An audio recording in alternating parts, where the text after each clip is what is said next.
I don't think I need to say what my take is on the live action remakes. I think everybody can take a pretty good guess. Because we're at a point where making fun of these movies is almost a religious tradition. However, I'm planning on making a positive video talking about the remakes in the future. So before I do that, I'm gonna take advantage of the fact that Disney made another one of these recently for free in order to vent. Cause you better believe I'm not spending money on the live action Little Mermaid. Because giving my review for one of these is like giving my review for all of them. I'm not choosing to watch Peter Pan and Wendy because I have some attachment to Peter Pan, it's just that it's free. But what really blows my mind about Peter Pan and Wendy is that this movie makes the same mistakes every live action remake has made for the past 10 years. These movies have never gotten better, they've only gotten worse. The original Peter Pan wasn't really a very complicated story, it was just a very Saturday morning cartoon-esque conflict, but this movie has to add some weird backstories and all of this unnecessary lore to these characters, and it just ends up feeling really confused. And it leads to the thing that I hate the most. The absolute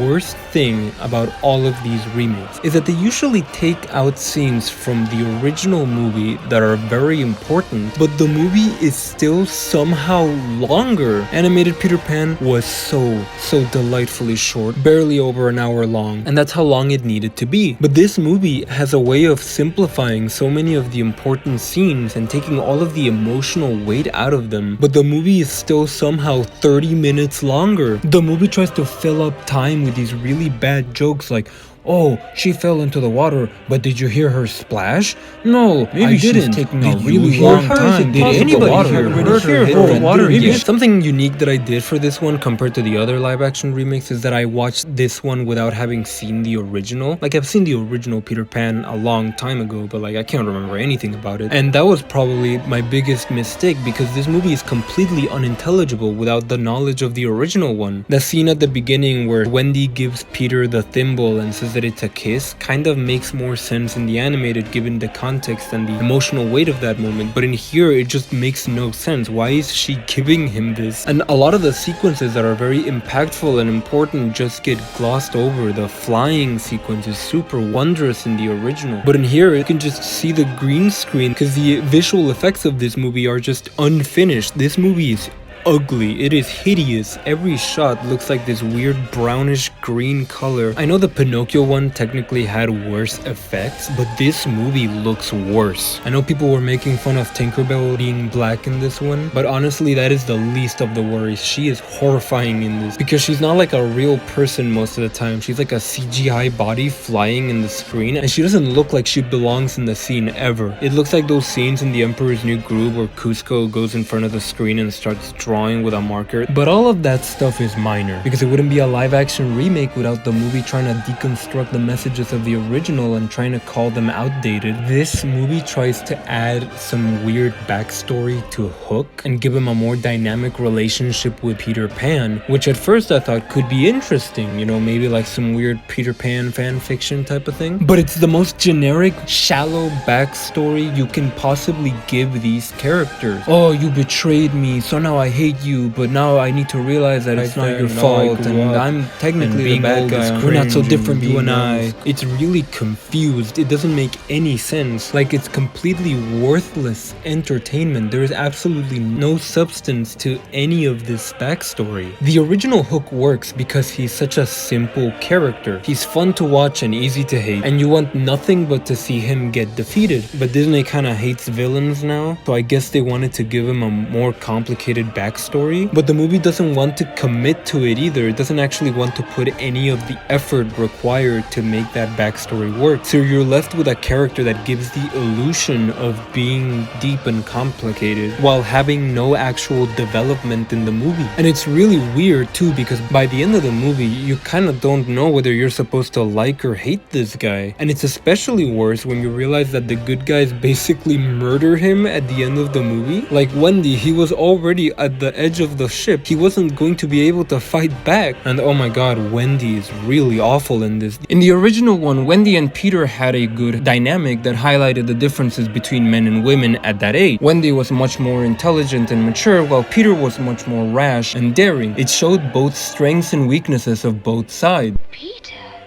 a mother is someone who loves and cares for you and tells you stories. Good.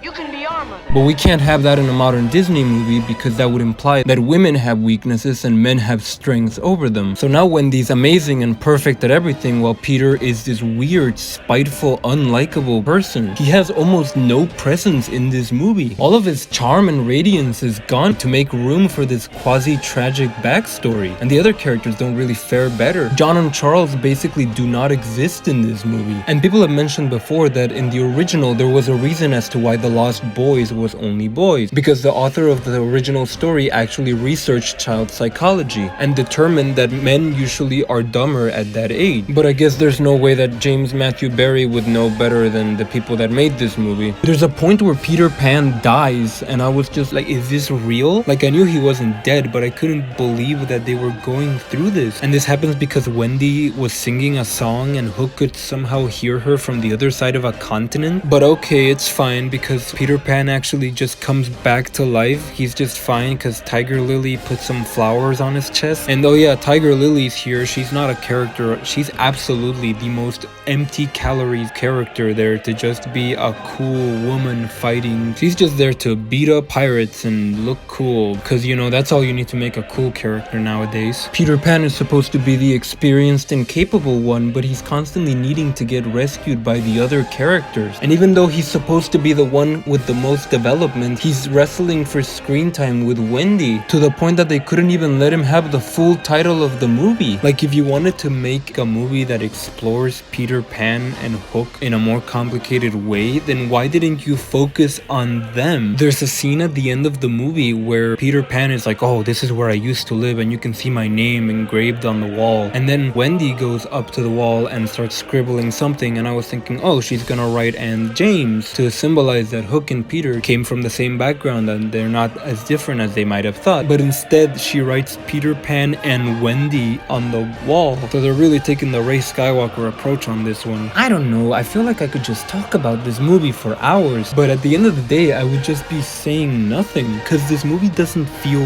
real. It's like an illusion, like a trick. It's got characters and dialogue and I guess a plot, but there's no actual substance in any of it. You won't get anything from watching this movie. And the worst part about it is that this isn't even the worst of the live action remakes, because at least this one's less than 2 hours and has like one kind of funny scene. But honestly, it is absolutely not worth spending the time to watch it. But whatever, I gotta study for an exam. 2 out of 10, that's all I got for this video. Goodbye.